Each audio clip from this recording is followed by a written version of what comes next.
बहुत ऐसे सपूत भी होते हैं कि जो रहें भले ही कहीं, लेकिन वहीं से माँ बाप का पूरा ख्याल भी रखते हैं। एक ऐसा था, बच्चा था, सपूत था, माँ बाप बीमार भये तो तुरंत गाड़ी से गांव गया, माँ बाप को लेके आया, शहर में दिखाया, इलाज कराया। माँ बाप बड़े खुश भये, ऐसो बेटा भगवान सबको दे। लेकिन जैसे ही जब चलने लगा माँ को छोड़ करके, तो पीछे तेवा ने इतना बड़ो कागज को पर्चा निकाल के दो। बोले ये क्या है बेटा? बोले जामे मैया पूरे तेरे इलाज को हिसाब किताब है, हैं? कितने के इंजेक्शन आए, कितने की दवाई आई, कितने कमरा के लगे, कितने डॉक्टर की फीस आई, सब हिसाब किताब बाद में कर दियो। हो अब बताओ माँ पे कहाँ से आए बेचारी पे? लेकिन फिर भी माँ ने कुछ कहा नहीं। बोले कोई बात नहीं बेटा, तू दिखा लायो, मेरा इलाज करायो, मैं तो जऊ में बड़ी खुश हूं। ये माँ का संतोष होता है। माँ इतनी संतोषी इस धरती पर कोई दूसरी कोई, बहुत से कहते हैं ना माँ संतोषी माता, माँ संतोषी माता, माँ संतोषी माता। अरे कहूँ बाहर कुआं में मत जाओ, हैं? जिसने तुम्हें जन्म दिया है यदि तुम खोज के देखोगे तो तुम्हें उसमें ही संतोषी माता का दर्शन हो जाएगा। वो ही संतोषी माता है जो तुम्हारी हर गलती को देख करके संतोष कर ले। कोई बात नहीं है, बोले कोई बात नहीं बेटा, हिसाब किताब कर लेंगे।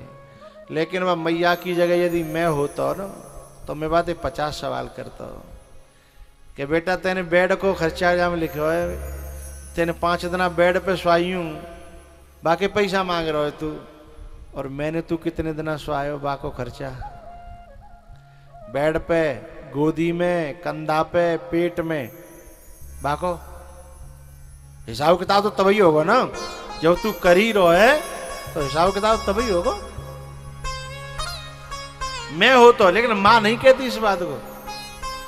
मां तो कहती कोई बात नहीं बेटा, मैं होता तो कहता कि बाद तू दूध ते दवाई खाई, वो दूध लायो तू, बाको तो हिसाब किताब लिखे जावे, और मैंने तो कितना दूध पियायो, बाको कोई हिसाब किताब है धरती पे? यदि मैं होता तो उससे ये प्रश्न करता। उस कमरे का किराया जो हॉस्पिटल में लिया था, बोले मैंने तेरी जो है 25-30 साल की जिंदगी का कमरा में राख्यो, तू घर में राख्यो, बाको किरायो को वो मांगो। यदि बाको किरायो तोलियो जाए तो तेरो जो 5 दिन को किरायो कितनो बड़ो पड़े हो, कितनो छोटो पड़े हो, बताइयो। यदि मुझसे बात करता ना, लेकिन माँ तो बेचारी माँ है, कोई बात नहीं बेटा, हैं? प्यारियों, इस संसार की जो औलाद है इनके कर्तव्य का पालन तो करना, लेकिन आशा मत करना सेवा की, क्योंकि आशा, सेवा तो तभी होगी जब भगवान की भक्ति होगी, है? आज की जो माताएं हैं ना, बहुएं आते ही न्यारे की धक लगाएंगी, हम न्यारे होनो है, न्यारे होनो है, अलग होनो है, अलग होनो है, हैं? अरे मैया, किसी से कलेजे के टुकड़े को, बेटे को छीनोगी तो का सुख मिलेगा तुम्हें, हैं? काऊ माँ ने बेटा बड़ो करो, पालियो, गोद में राख्यो, दूध पियाई, और बात तुम दूर करोगी, ले जाओगी जाते छीन के, तो बेटा बातें मिल नहीं पाओगे, पावेगो तो बाकी दिल से बद्दुआ निकली तो काऊ दिन माँ तो तुम हम भी बनेंगी ना, हैं? माँ तो खुद को भी बनना है ना, उस दिन को भूल मत जाना। एक मैया थी, सिटी में रहती 15 साल हो गए।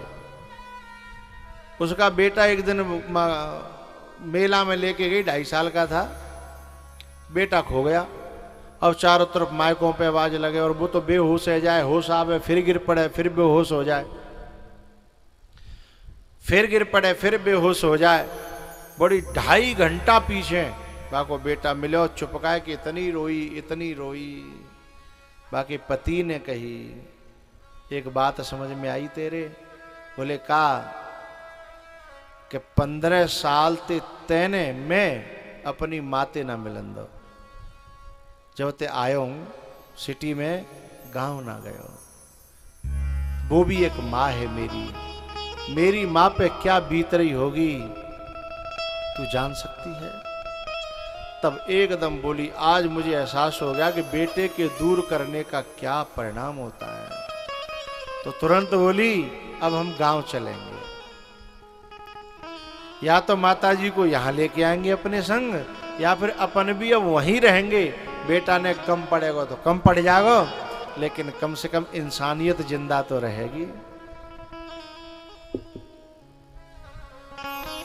तो घर में दोनों पति पत्नी और छोटा सा 2.5 साल का बच्चा दूर से ही आते थे कि वो तो बेचारी डोकरी रोज बैठी देखती कि आज आ रहा होगा, आज आ रहा होगा। जब डांकी आता था दौड़ के जाती थी, ए भैया, ए बेटा इधर आना। क्या है? बोले देखियो मेरी कोई चिट्ठी है, का जाऊं। बोले तेरी कोई चिट्ठी नहीं है। तो बेचारी रो रो करके उसके तो आंसू ही सूख गए थे। लेकिन आज उसने देखा दूर से ही कि मेरा बेटा आ रहा है, मेरी बहू। वो दौड़ पड़ी साहब, और दौड़ करके अपने नाती को गले से लगा लिया, अपनी बहू को गले से लगा लिया, अपने बेटे को गले से लगा लिया। बहू ने कहा, माताजी हमें क्षमा करना, मैंने आपको और आपके बेटे को 15 साल अलग रखा, मुझे परमात्मा भी क्षमा नहीं करेगा। लेकिन मैंने आज देखा 2.5 घंटे में मेरी क्या हालत हो गई, 2.5 घंटे में, मुझे क्षमा कर दो। माताजी आज मैं संग चलो, है मुझे बड़ी खुशी होगी। आज माँ की आत्मा बड़ी खुश भई, तृप्त भई। बोली बेटा मेरा तो यहाँ गांव में ही मन लगत है। तो बोले हम सब यही सेवा में रहेंगे। एक बात बताऊं भैया, जैसे तुम्हें बालकपन में सेवक की जरूरत थी तो माँ सेवक बनी, ऐसे ही बुढ़ापे में जब उनको सेवक की जरूरत हो तो अपने बड़े बूढ़ों को बच्चा समझ लेना, और तुम जो उनके माता पिता बन करके सेवा करना, यही बच्चों का सबसे बड़ा धर्म है। बुढ़ापे में बड़े बूढ़े बालक जैसे आ जाते हैं, कभी कभी खावे को मन चल करने लगा तो है, कभी डोलवे को, कोई बैठे और मेरे पास में बतरावे को, है ना। तो जैसे बचपन में तुमने 1000 बातें कही लेकिन उन्होंने बुरा नहीं माना, ऐसे बुढ़ापे में जब माँ बाप 1000 बात कहें तो तुमको भी बुरा नहीं मानना है, हमको भी बुरा नहीं मानना है। ये भीतर संकल्प करेंगे तो पता है परमात्मा भी आकर के हमारे ऊपर फूलों की वर्षा करेगा कि बेटा होए तो ऐसा होए। ओ माँ, ओ माँ,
नहीं तुझे सुख दुख कोई, मैं मुस्काया तू मुस्काई, मैं रोया तू रोई, मैं मुस्काया तू मुस्काई, मैं रोया तू रोई, मेरे हंसने पे मेरे रोने पे, मेरे हंसने पे मेरे रोने पे तू बलिहारी है। ओ माँ, ओ माँ, ओ माँ, ओ माँ।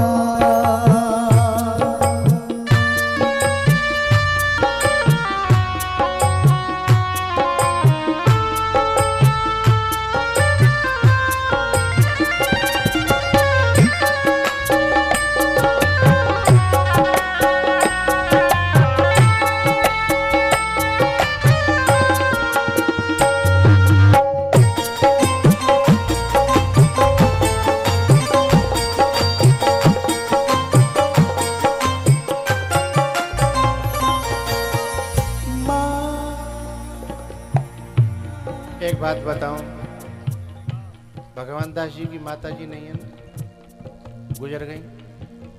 अच्छा, आज वो यहाँ होती, आज उनकी खुशी का ठिकाना न होता कि मेरे नाती मेरे बेटा आज इतना बड़ा काम कर रहे हैं कि जिले में आज वो बार बार तुम्हारे माथे पर हाथ फिराती कि मेरे बेटों ने मेरे नातियों ने ऐसा काम किया।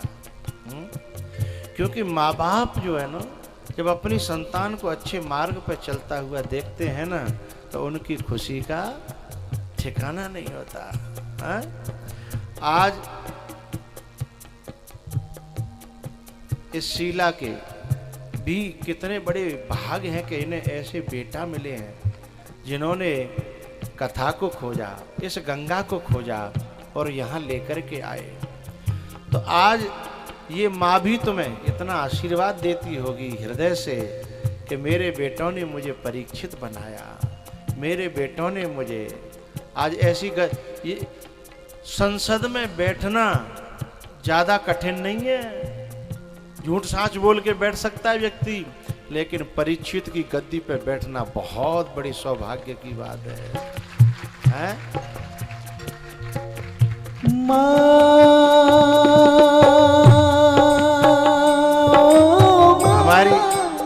हमारे सुनील की माँ आशीर्वाद दे रही है ना मन से बच्चों को। तीनों बच्चे पांव छू लो व्यासपीठ के सामने, खड़े हो जाओ, खड़े हो जाओ, खड़े हो जाओ। भगवान दास जी खड़े हो जाए।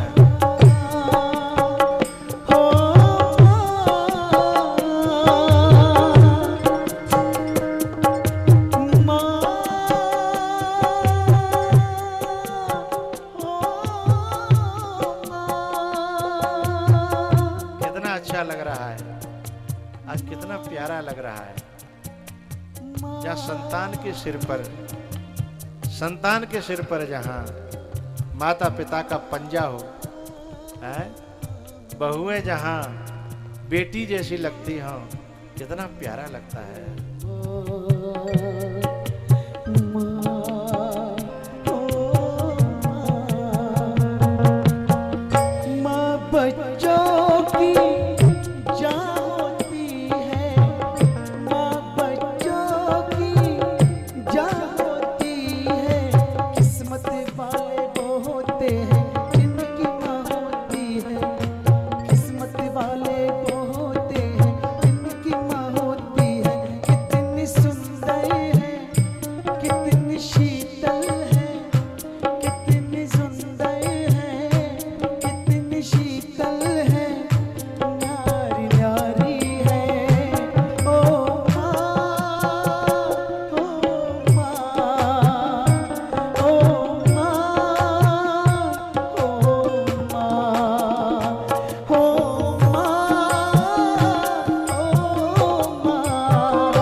शीश झुकाता,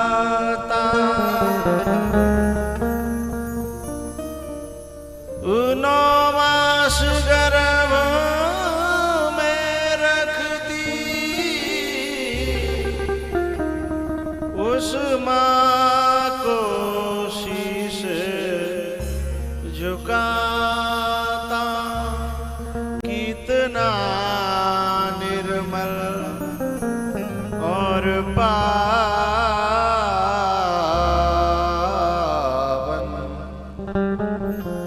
है माँ बेटे का नाता, कितना निर्मल और पावन है माँ बेटे का नाता। हे माँ, हे माँ, हे माँ, ओ मामा,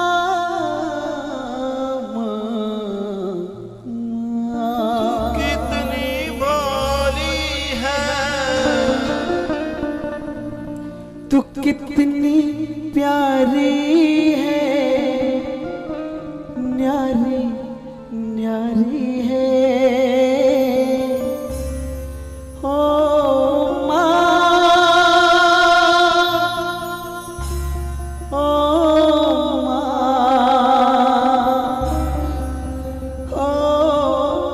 माँ, प्यारी माँ। वो दोनों पति और पत्नी अपने 2.5 साल के बच्चे को लेकर के माँ से जिद करते हैं, अरे बूढ़ी माँ, तू यदि शहर चलेगी तो बच्चे पड़ जाएंगे और तेरी सेवा भी हो जाएगी, और यदि तू गांव रहेगी ना तो हमको भी गांव रहना पड़ेगा, क्योंकि हम तेरी सेवा के बिना अब जीना नहीं चाहते। तो मैं ऐसी बहुओं को, ऐसे बेटों को मैं बहुत बहुत आशीर्वाद देता हूँ जो अपने माँ बाप की सेवा को ही मुख्य समझते हैं जीवन में, और सारे काम पीछे और सेवा पहले। सेवा के साथ में कुछ हो जाए तो बढ़िया, न हो जाए तो बढ़िया। ऐसा जिनका लक्ष्य बन गया है, वे बेटे नहीं हैं, वे श्रवण कुमार हैं, वे बेटे नहीं हैं, वे भगीरथ हैं, वे बेटे नहीं हैं, वे राम हैं, जो माँ बाप की सेवा के लिए सारे संसार में ठोकर मारने को तैयार हो जाए। वे औलाद हैं, वे सपूत हैं, और ऐसा सपूत एक ही हो तो बहुत है, और कपूत तो 20 न होए हैं, कोई फायदा होने वाला नहीं है।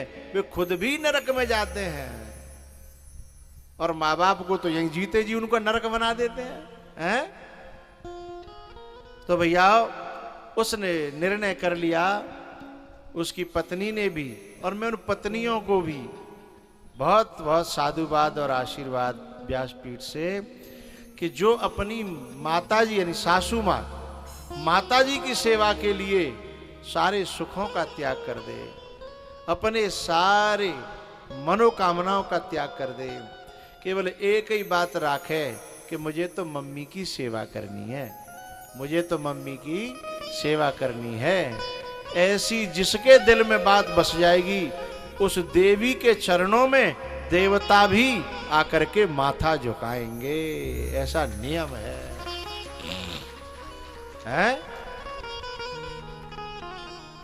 ये माताएं, ये जो बहुएं बन के आती हैं ना, ये कभी कभी गलती से पक्षपात कर जाती हैं, अपनी माँ को माँ समझ लेती हैं, जबकि जीवन अब उस माँ से नहीं, जीवन तो अब इस माँ से कटेगा।